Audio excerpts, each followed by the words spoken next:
Okay, today on Cyberwork, we continue our deep dive into industrial control systems and operational technology security by talking with Donovan Tindill of DeNexus. Now, I'm just going to come out and say it. Donovan's episode is like a cybersecurity career seminar in a box, and it is a must not miss if you're interested in not just ICS and OT security, but specifically the realm of risk assessment within those spaces. Donovan brought slides and literally lays out his entire career for us to see, including the highs and even some of the lows. Very honest about all of this and what he learned from each of them. He explains the fuzzy distinctions between ICS security and the act of determining risk for said systems. He gives us a 60-year history of the increasing attack surface and the number of risk types associated with operational technology, and gives us tons of great career advice and ways to get started. All of that and Donovan's best piece of personal career advice today on Cyberwork.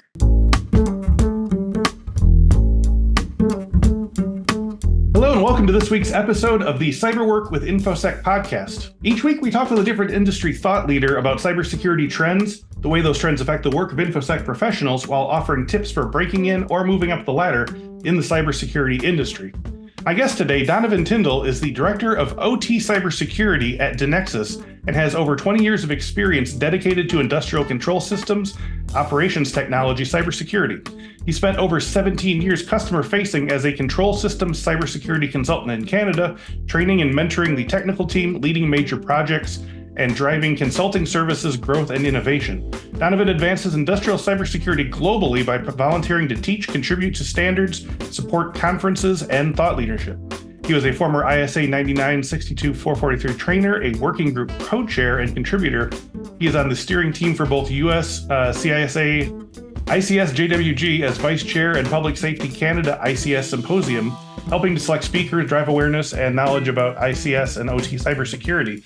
So as you all know, we've been going through a manufacturing IT and infrastructure security renaissance here on the show, and I'm looking forward to getting Donovan's take on this because he's done so many different things in the space. So Donovan, thank you for joining me today, and welcome to Cyberwork. Thank you so much. Glad to be here. Okay, well, Donovan, to help our listeners get a better sense of who you are and how you're connected to this field. I mean, it's obviously very storied and goes back. Can you tell us about your early interests, first of all, in computers and tech and security? Was there something that initially hooked you, whether it was playing games on a computer or something happened in school or just a lifelong tech head? It definitely started with gaming. With Math Munchers and Oregon Trail and running to the lab for the green screens and playing that in school. It definitely started there. Years later, we had a computer at home, and then it just spiraled to dial up with friends, point to point. We got a second computer. I figured out how to connect them together with a serial null modem. So, playing Doom and 1v1 against my friends in high school. Yep. And then we even snuck software into the computer lab. And then, you could have 16 players playing together. So it actually was that networking in the school lab and a summer job where I was going throughout the school division. We were resetting all the computers in the labs. Wow. And so you would do a massive disk write, kind of like a disk image. And we would do across the network, they would write all the drives at once. It was like the disk image was being multicast. And that was inspiring to me. And it actually led me to go into network engineering in college, straight out of high school. So that was, Linux, Unix, PIX firewalls, routing, switching, servers, Windows NT. So that's where I got my career started. That's a great flashpoint because a lot of people just say, well, I was interested. I bought a book or I did a thing or I had a friend. But it's interesting that this one summer job really kind of steered the direction of your life's interests. Yeah, definitely. It was. I even today, I don't know if I could find that piece of software they use to mass write all those hard drives. It was mind blowing at the time, for sure. Yep. I like to start my research on my guest by doing a deep dive into your LinkedIn portfolios, especially your experience sections, and yours is really, really interesting. And I think I've said this before, but listeners would do well to browse the experiences pages of some of their LinkedIn connections because you get a great sense of how to describe your accomplishments in a way that makes you desirable to hiring managers, and also just the way that people's passions and where it takes them over the years. But yeah, I want to talk about the 23 years first of all that you spent learning, growing, and rising up through the ladder of a company called Metricon, where you started on the help desk, and then went through Metricon's acquisition by Honeywell, and then your leave of absence to further your education, and then your strategy for coming back with a new focus on ICS technology, carrying your skills further after Metricon's acquisition by Honeywell. It's basically like a whole career in one job there. So in many cases, I like to ask my guests to tell me how their various roles and experiences shape their current work. But that story unfolds here. It feels like it would almost be like a career strategy book. So can you talk a little bit about some of your career roles? And I see you have a flow chart here. So let's go through it was not the first time I've been asked, and this is probably the easiest way. So it started with the network engineering. Yep. And from that, I was in internal IT. And that's actually what I thought I was going to spend my entire career. And I almost got fired right away because I was the one guy in the company that actually clicked on the I love you. And I was like, what? Yeah. Right. And this is still in 1999. That virus was running around through email and actually got spread.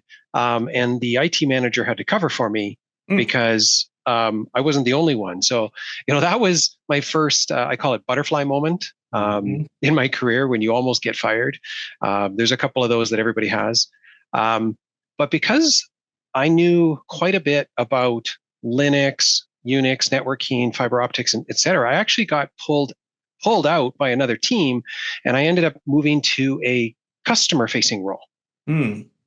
So it was actually not by my choice. And actually, I didn't, at the time, I was actually quite resistive to it as well. Why was that? Because I was actually so loyal. I just enjoyed the team I was with and the IT help desk, and I was being told, you need to go work on this project. And I was like, well, I don't want to work on that project. I like what I'm doing. But that was the turning point that actually pointed me from IT to industrial cybersecurity. And looking back, it was actually the best move that was made for me in my career. So I spent the next 2.5 years designing networks, connecting control systems in the business network, NT domains, PICs, firewalls, for getting data back and forth for a number of years. And I actually had there was kind of this perceived glass ceiling that I felt. I was like, this is the best I can do. So I quit. So I went back to school, bumped it up to a bachelor degree because I've always had this plan of learning business skills and running my own business. Okay. And so a diploma wasn't going to get me there. I needed to learn more about finance and income and making money, all of that stuff. So I felt the bachelor degree was the way to get there. And the bachelor degree would maybe be a step to MBA. I didn't plan on going back, but I ended up back at the same company, but this time in a sales role in 2003 and trying to grow. At the time I saw Blaster and Sasser had come through. They had spread through networks. They had some of our customers, their plants had been shut, like a refinery had been shut down because of the power outage. And so I'm like, there's a growth area here. There's a risk. And I was passionate, hungry, innovative, ambitious, but I was decades ahead of the market. So I actually missed my sales quota and almost got fired, and then moved back into consulting and kind of stuck with it for a good 15 years, building up the team, getting my CISSP, becoming a 62443 trainer and contributor. And some of these things I would recommend anybody else that wants to get into cyber or industrial cyber to do this. The CISSP, I highly value. The 62443 training and the concepts they teach, not just knowing what's in the documents, but knowing how to apply them. And then the GICSP from SANS, which gives you an introduction to the terminology. So I obtained those through the years, but then my roles from team leader, project manager, supervisor, global team lead, and actually even principal consultant amongst the team. So I went from being that contributor to a team leader. And that's an important transition that people make. Yes. When you go from contributor to leading others, and you're measured more on the performance of the group rather than yourself. And that was in this frame when I made that transition. um, in my career. I felt kind of constrained. We had been acquired at that time. My scope had gone from global to just Canada. And I was like, that's just not enough. I have ideas about, we could offer OT pen testing. We could do managed detection and response, like a managed security service. And the only way to make that happen is I had to move into product management and then marketing. And then that's really where I got more involved in the steering committees like CISA, Public Safety Canada, and the marketing was just better for me. So that's kind of how I got to where I'm at, and kind of my journey through the years. That's great stuff. You covered it beautifully, and I really appreciate that. We don't always get people who are willing to sort of go so granularly through their career like that. But I wanted to ask you mentioned what an important thing it is to go from contributor on a team to team leader, and what a big jump that is. Can you talk about like what some of the growing pains might have been involved in that, or whether that was something you were really biting at the bit to do and it just took a while? Like what's the big change in terms of mindset or the work you do or the scope or whatever that makes that such a huge hurdle? Looking back, so at the time, I actually didn't like supervising others, because what I found was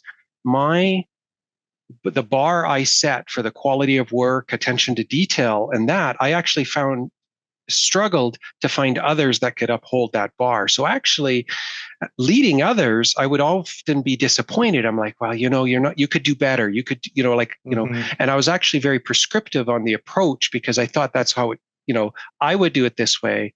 I should give you guidance on how to do it that way. And I later learned that is the total wrong approach, that everybody has to learn on their own, that my way of solving a problem is not always the right way, and that you give guidance and bumpers and you help people to learn on their own, because it's the only way people learn. That was the biggest difference. So early in my career, I avoided supervising others for a period, and I chose to take the technical track in my career. And then later, once I learned, these skills of like how to, work, how to allow others to learn on their own, to do it their own way and guide them in bumpers, then I was like, wait, this is actually quite fun, because then I've come back to that and said, okay, now that I understand what is good leadership versus my approach, which was bad, then that was the big difference, is just how to guide others. You just let them learn on their own. Yeah. And for all you know, like you said, when you came up with this process and you're like, this is the way to do it, and here's how to do it, and then you should have known how to do it. Like, it's possible that these people who are learning on their own might come up with another process that like even blast past that, and you're like, okay, I just needed you to sort of find that on your own and not have me kind of crowbar you into what I think is the correct answer. Yeah, really cool. Definitely. So yeah, that was a great overview of your career to this point. So going to your current role, for the listeners who are kind of window shopping their future careers and finding out what different roles are, can you talk me through an average day or week or whatever in your current role as director of OT cybersecurity at DeNexus? Yeah, so with my background in industrial cybersecurity as a consultant, I'm embedded as an industry expert in the product team. So anytime the product team has questions about what would work in this industry, or what type of data, or what's real cybersecurity, or what's applicable, I help bring that connection to the real customer when we can't always talk directly to the customer. So that's my role. There's a couple of parts. One is inside data. So we'll connect directly to IDS, vulnerability scanners, network infrastructure systems, and we will pull data out of those systems, and then use data to make an assessment on the posture of their program. So I help automate that and help the product teams decide, well, which data is relevant out of a vulnerability scanner that would say they're doing a bad or a great job of vulnerability management. What data would you look for in that system to make that determination of bad to great? So that's one. Another one is outside data, or like open source intel, threat intel, and looking at how the threat landscape is changing. So you have internal data that's telling us what our program is and how we're doing. And then you need another aspect, which is what's happening out in the threat landscape. Right. What are the bad guys going after? What are the vulnerabilities? What industries? What targets? What regions? What ports? And then gathering that data. Where do we get it? Helping with that. And the last part is kind of vertical specific. When you are trying to quantify the financial loss of a cyber event, like estimate what would ransomware cost in a power generating facility, or what would that same ransomware cost in a manufacturing facility or an airport, you need industry specific financial models. So I help lead the team and facilitate working with consultants and experts in specific verticals to uncover and reveal what's unique. So for example, manufacturing has this aspect of waste material.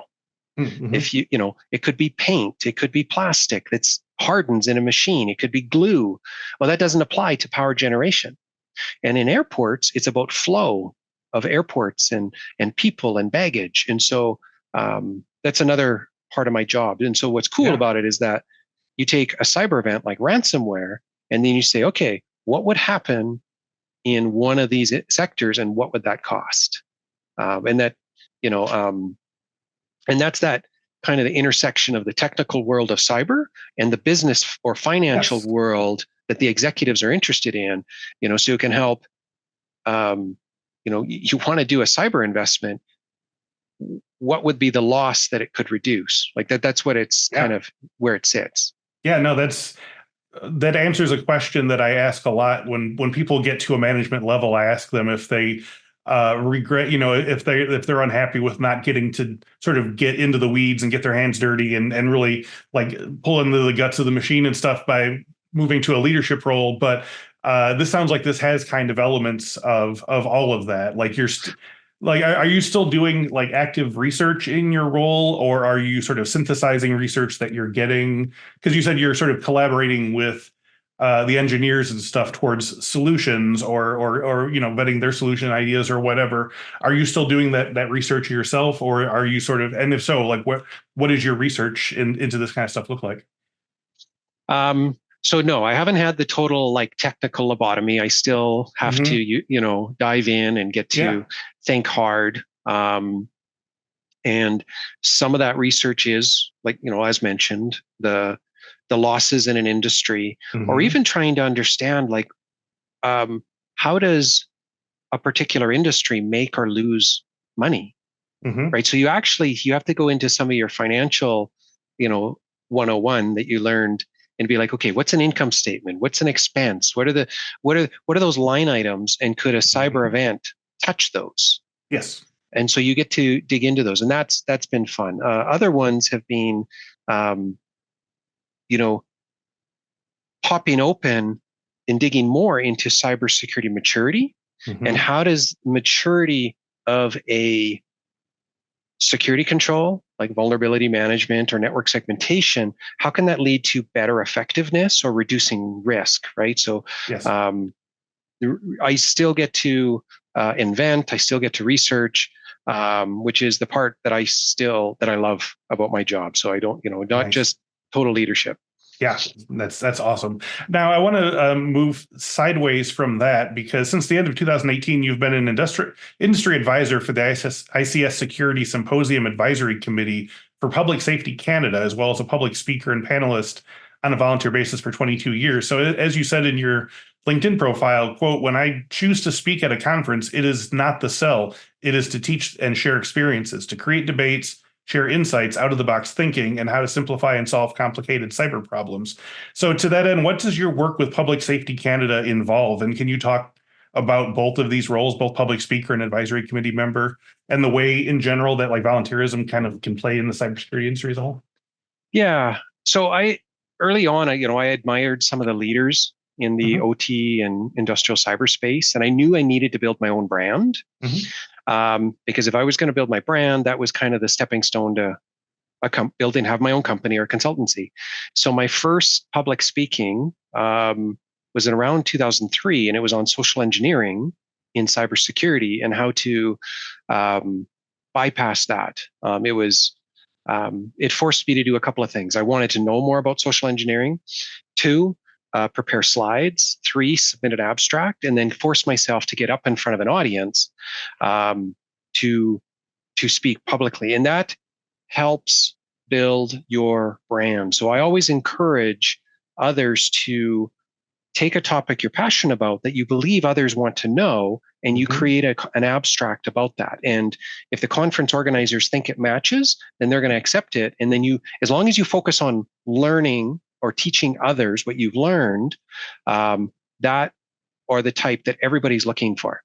Lessons learned. And a lot of it was around my consulting work. So I did one through the years, which was on Active Directory hardening. Okay. We were deploying these for customers. We had one pen tested. We pen tested it ourselves. We found gaps and issues, and we created a plan on how to mitigate that. And then I said, other people need to know how to do this. So I actually created a talk about how to do it. And it was dirty detail, small fonts and lots of references. Yes. But even 10 years, I did that talk in 2014. And even 10 years later, I still get people that say, I found your talk. It helped me so much.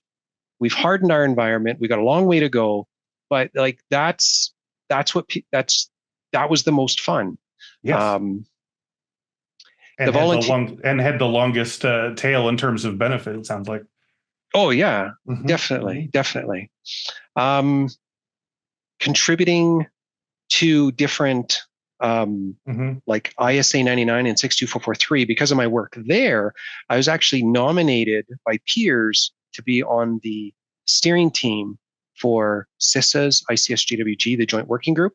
Okay. And because of some of that group, and what I'd learned, I was speaking to the organizer at Public Safety Canada, and I said, an industry working group would help you create a better conference. Because if you're wondering, like, what should be in your conference and what does industry want, instead of making that decision on your own, create an advisory board. So it took about a year to incubate, but then they created the committee. And so I've been on these both for the US CISA ICS GWG until it retired only in the last couple of months, and Public Safety Canada for 5 to 7 years. And so I would encourage customers that had something cool or had done something innovative, and I would say, you should talk about this. And I will help you create your abstract. I will help you create your slides, but I want you on the top. I want you on the stage. So I help bring content to the stage. Or when abstracts come in, you pick, score, and say, this is what we believe industry wants. And so that's, my role on both, as a public speaker and on these advisory committees. Love it. Now, you said that people still come up to you 10 years later regarding your 2014 talk on hardening Active Directory. Is that and they still find it years later? Is that something that's publicly available? How, if people are intrigued by this, how would they see that presentation?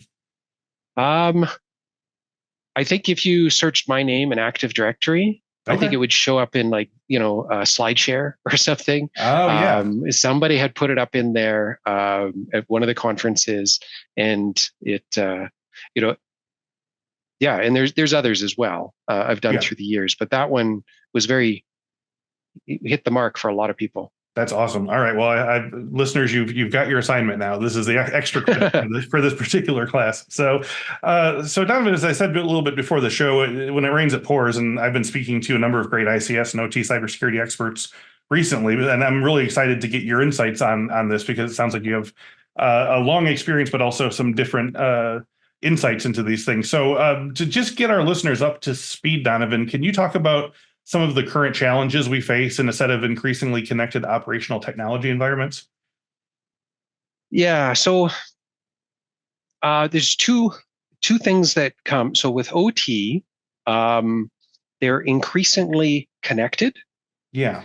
And they're facing the same threats as IT infrastructure. And there's two reasons for this, like ransomware, et cetera.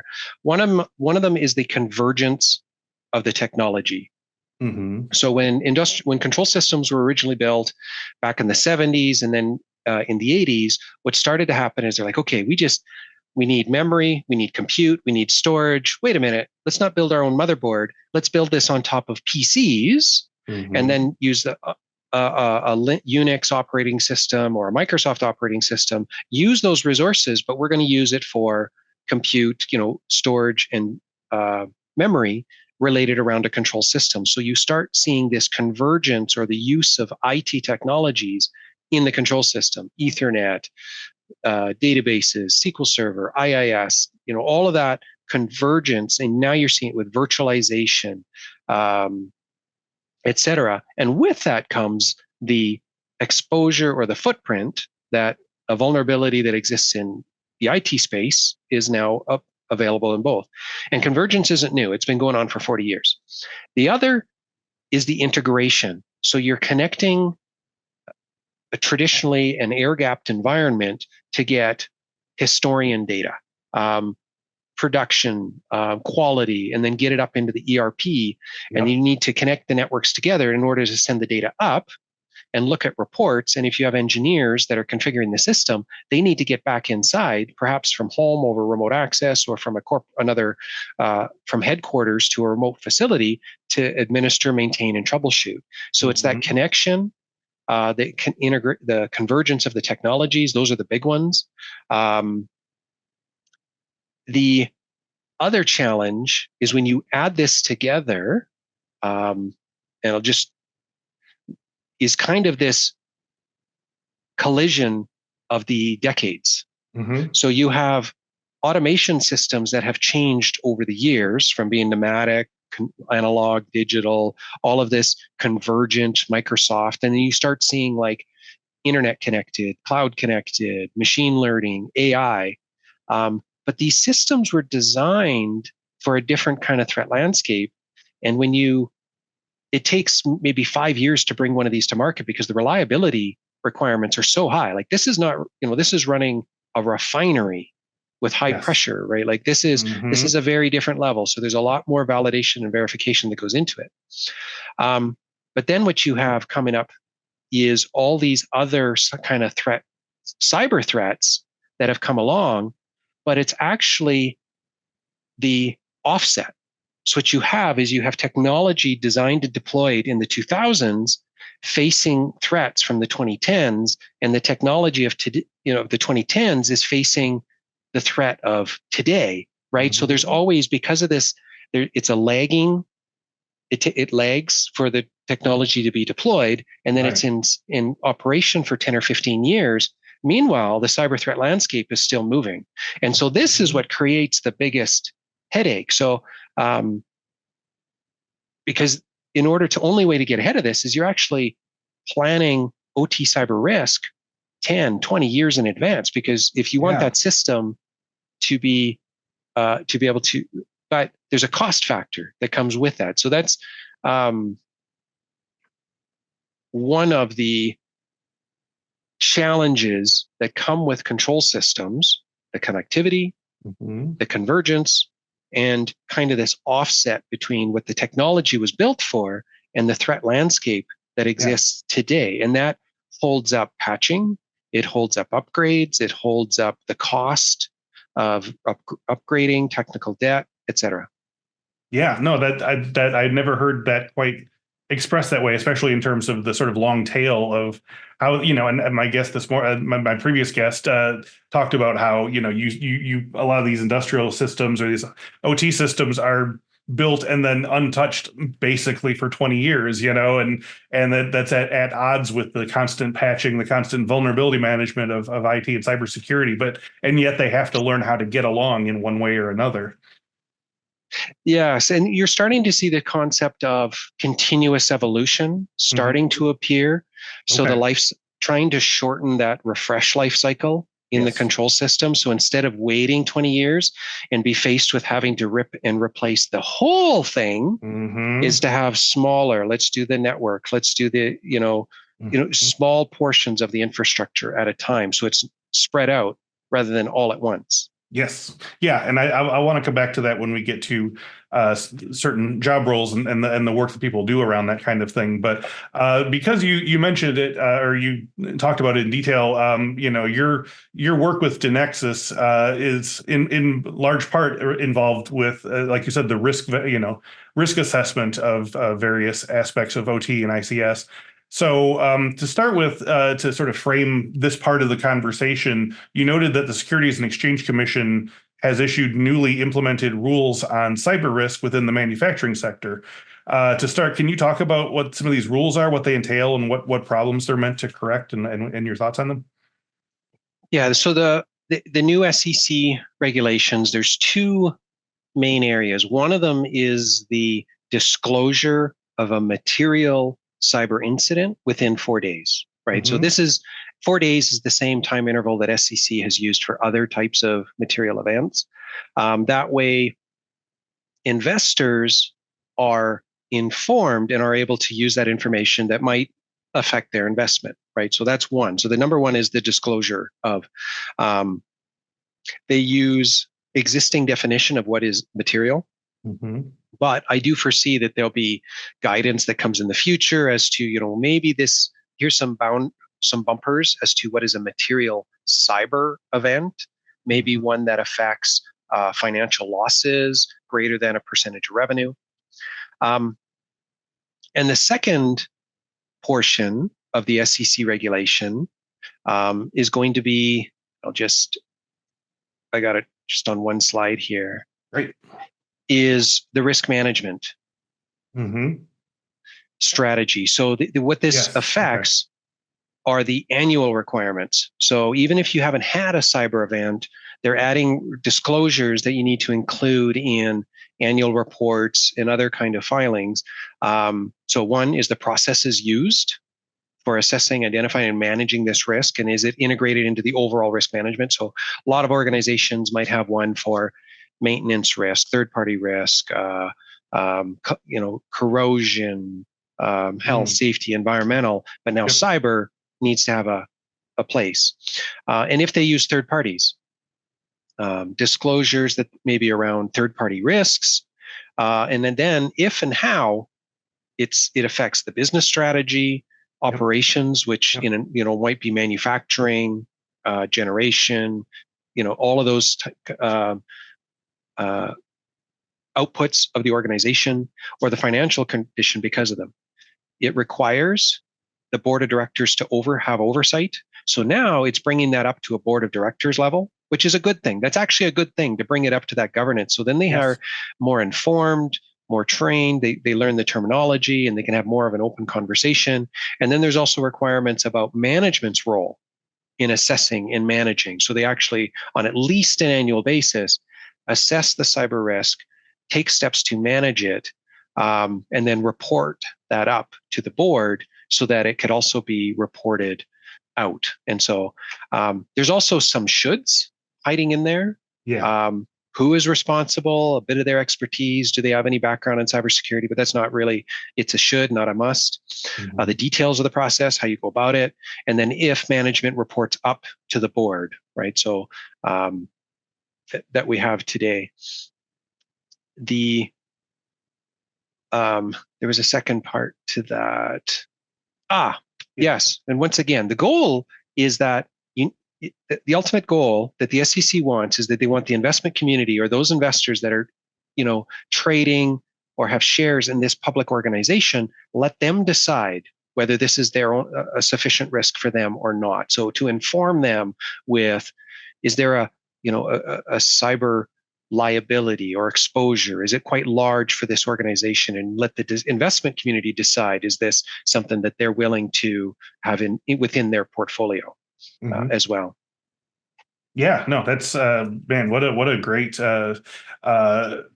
rollout of what was going on there with the SEC. Now, I mean, speaking as in sort of an editorial standpoint, what are your thoughts on these directives? Do you think it goes far enough? Would you have done anything different if you had the magic gavel or whatever? I've read the proposed rulings and how the SEC has gone back and forth with the comments. And what they're trying to find is that balance between disclosure reporting timeframes that are maybe a bit excessive, like maybe 24 hours that's really hard to do. Settling in on 4 hours and then finding, that happy medium. And then also when it comes to the content of that disclosure, that it doesn't contain information that maybe other threat actors could use to target them. So that's the balance they're forced to play. Although I would like to see more details on the type of or the detail of the losses. I can understand that you don't want to put too much out into the public domain that could be used against the organization. You want to make sure that it's enough that the investment community has enough to, make their decision about that cyber risk. Yeah, that makes a lot of sense. So, so I want to move from the sort of in the news type aspect of the story here to the actual work that you do, especially in the risk space. But obviously, the goal of cyber work is to help students and new cybersecurity professionals sharpen their skills needed to enter the cybersecurity industry, or those looking to change careers to cybersecurity later in life. So, for those who want to make a mark doing this kind of either OT, ICS security work, or specifically in the risk assessment and risk management realm, because we've had a lot of people talk about like the tech of it and the engineering maybe background and the IT background. But for like people who want to do the risk management, what are some important skills or experiences or projects or trainings or learning paths that they would need to do to get very rapidly up to speed with this kind of thing? Like, we talk about risk assessment. Is it something that you would sort of like start your career learning, or is it something you kind of learn osmotically along the way, and then your knowledge sort of like coalesces into this different aspect of the same thing that you do later on?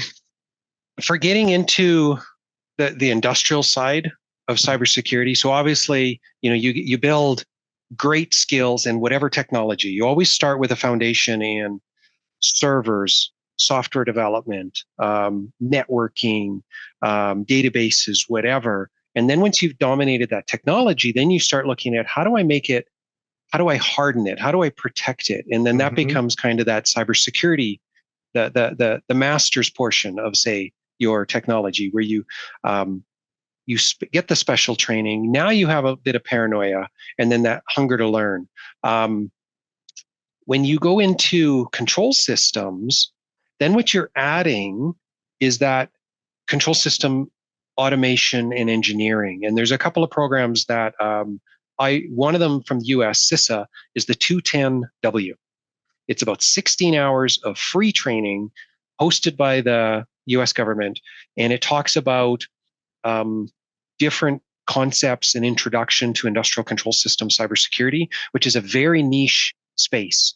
And I encourage others to get into them. So you see these stats here, like these are older stats from 2020 and 2021 from ISC Squared. They do a career workforce survey in cyber.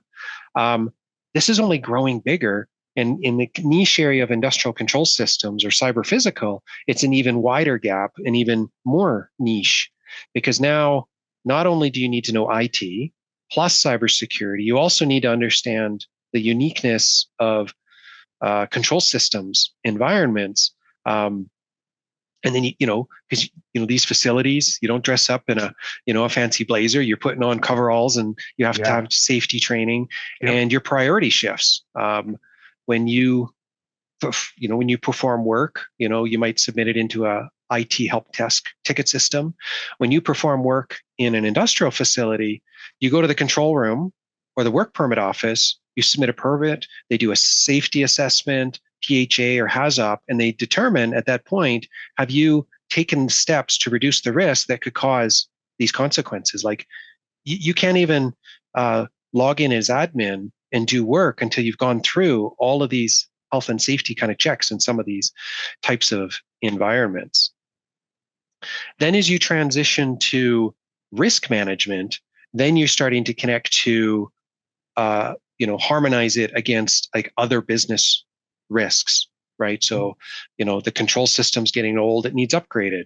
A manufacturing line may have an old painting unit, and the company has to compete. They're like, do we improve the painting unit, which improves production, or do we spend more on cybersecurity? And that's when the risk management starts to happen, because now you have to start thinking, dollars for dollars, like there's only so much money in the pocket.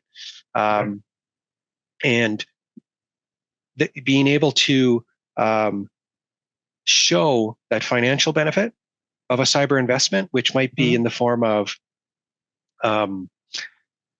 excuse me, the reduction of a loss. Yes. I'll give you an example, right? So if you were improved detection, response, backup, and recovery, you could potentially take a ransomware incident from 10 days of downtime to maybe 5, 3, 2, maybe even half a day of downtime. And there is a distinct financial cost to that. And you balance that ROI against the cost of that investment. Like that's where the financial risk management is evolving. And that's kind of where I see the future of cyber investment and decision making going.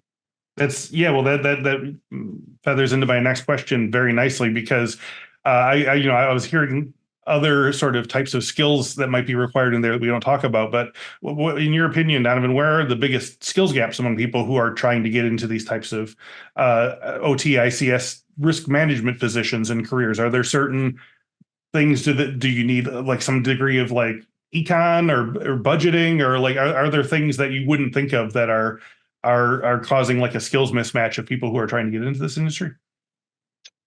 Yeah, one of them is it's definitely basic communication 101. And as technical individuals, we're very good, we learn technical writing, right? And it's to the point and, spit it out as quick and simple as possible.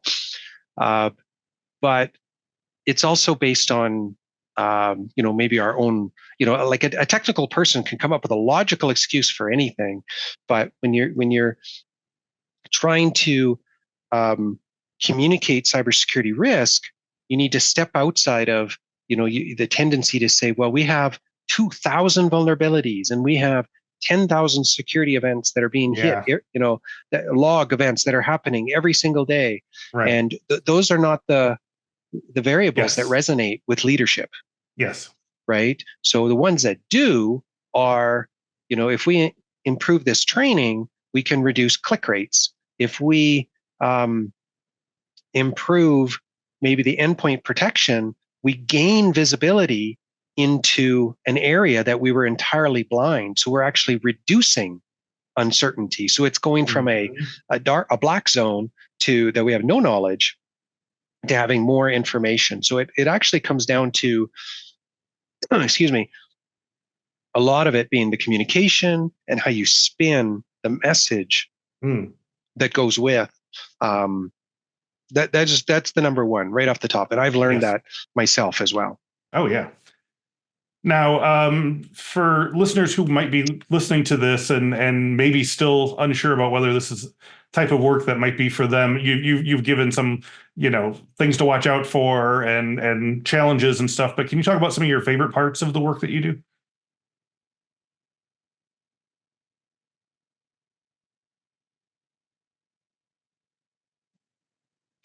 The part that I still love is the inventing and experimenting, right? So inventing a way of using data to determine, like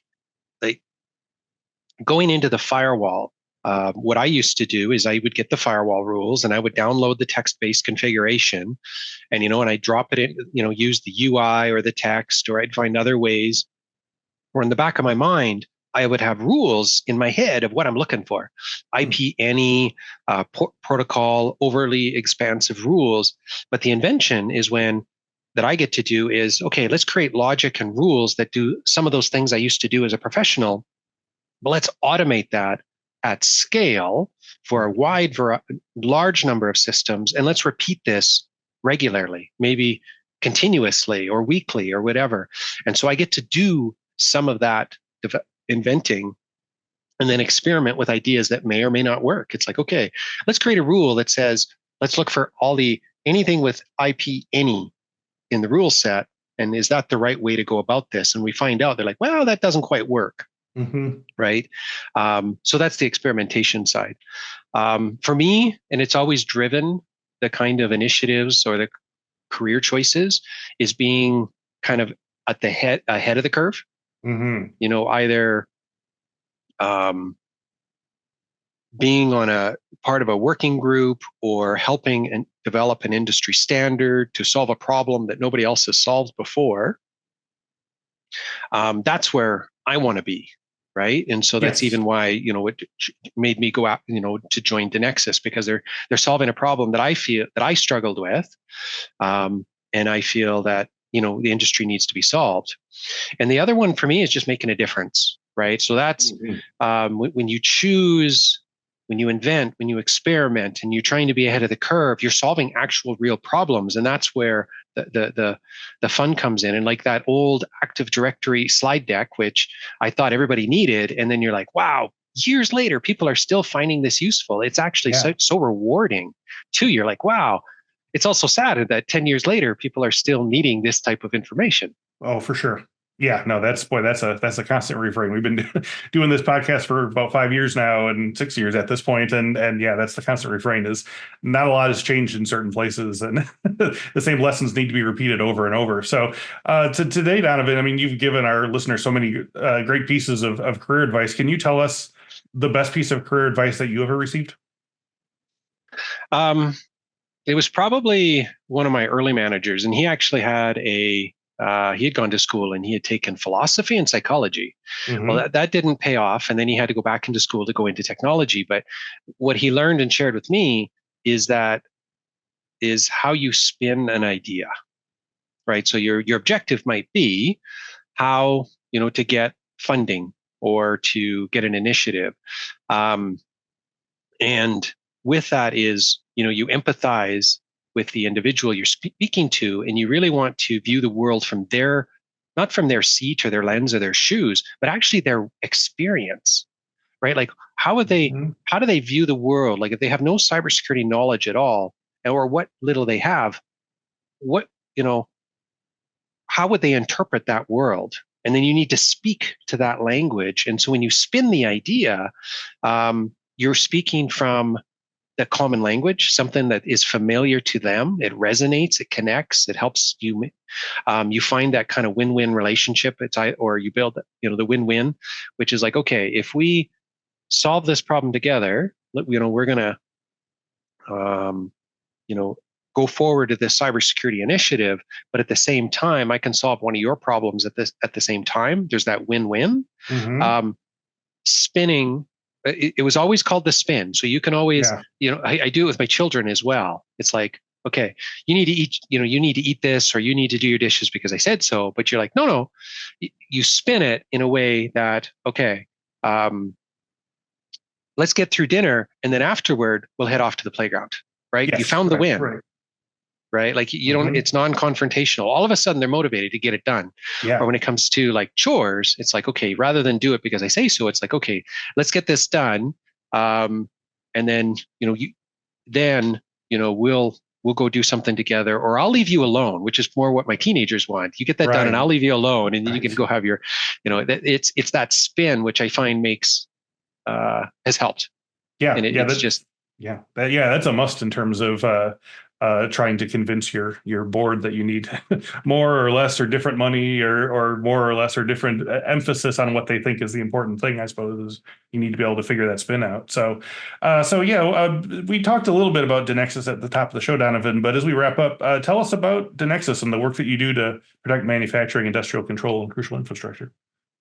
Yeah, so I'll start with a story of how I used to do it as a consultant. So I would, I was asked to do an OT risk assessment for a large gas and electric company. They had about 4,500 endpoints, gas pipelines, gas generation, electrical and transmission lines, electrical generation, and all of it needed to be assessed. And so when I did all the detailed gathering for all of these different systems, and then it was done, the best I could do was prioritize all of these technical findings and then pick the top ones and put them into an executive report. And what I was left with was, you've got 3 highs, 3 mediums, and some greens. And what ends up happening is, like people still do this today. They take the 3 top ones, they say, okay, let's get a task force going. Those mediums, we'll maybe do that next year. And so then that's I face that over and over again, is how to justify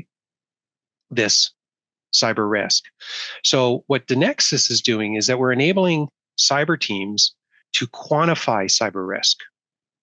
And not quantify as in like quantitative, but quantify in terms of financial dollars. Yes. Okay. That's cyber risk. And then you can use the estimated loss of if your organization, based on its current cybersecurity program, were to face a cyber event, what would be that estimated loss? Mm-hmm. And let's say the number's up here, it's $10 million. Now, you want to bring that down, either because cyber insurance is at maybe somewhere down here. And so you have a gap. What do you do about that? If you were to have an event, how are you going to pay for that? So then we help them make that choice of what investments would help bring down that risk. Mm-hmm. So if you spend, you got 3 different projects, 100,000 each. Mm-hmm. Which one's going to bring down that estimated loss? Right.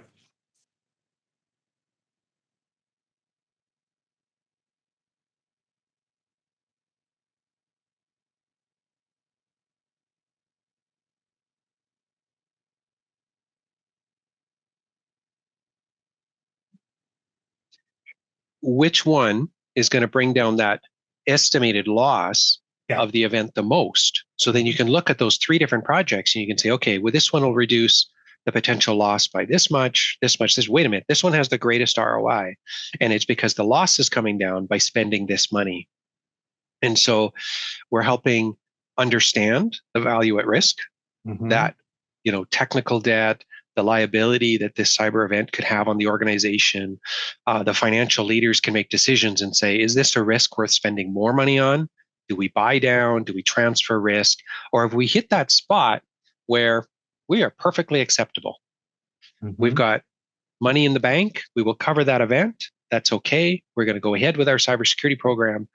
And so what we're doing with our cyber risk quantification is we're enabling CISOs and CFOs to optimize their cyber budgets, including risk transfer, cyber insurance, buying down the risk. They're able to actually make those decisions using the dollars associated with their cybersecurity program. Man, I based on all the things you told me about your areas of passion and interest, I feel like you literally built a product around the things that you that you're most interested in. That's really, it's so great because you've been talking about all of those aspects and how important they are. And then it's like, well, as it also turns out, we've made something that can solve all these problems. So I'm going to let you go for the day here. But before we go, if our listeners want to learn more about you, Donovan Tindill or DeNexus, where should they look online? My background, I'm the easiest to find through my LinkedIn. Yep. From there, you can find DeNexus, or even through their website, denexus.io. And then from there, we'll be in touch. Well, like I say, we've hidden a bunch of Easter eggs in this episode. People are going to have to look for your slide decks and some of your past presentations and stuff. So, Cyberwork listeners, get to it. But Donovan, thank you so much for joining me today. This was absolutely next level, and I super appreciate your time.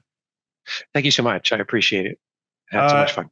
My pleasure too. So, and thank you to everyone who watches and listens and writes into the podcast with feedback. As always, if you have any topics you'd like us to cover or guests you'd like to see on the show, drop them in the comments below. Before we go, don't forget infosecinstitute.com/free, where you can get a whole bunch of free and exclusive stuff for Cyberwork listeners, including Work Bites, our scripted and hilarious acted set of videos in which a very strange office staffed by a pirate, a zombie, an alien, a fairy princess, a vampire, and others navigate their way through the age-old struggles of security awareness. Go check out the trailer on our site. It's hilarious. Infosecinstitute.com/free is still your best place to go for your free cybersecurity talent development ebook, where you'll find our in-depth training plans for the 12 most common security roles, including SOC analyst, pen tester, cloud security engineer, information risk analyst, privacy manager, secure coder, ICS professional, and more. So one more time, infosecinstitute.com/free, and you can find the link in the description below. One more time, thank you again to Donovan Tindill and DeNexus, and thank you all for watching and listening. Until next week, this is Chris Senko signing off saying, happy learning.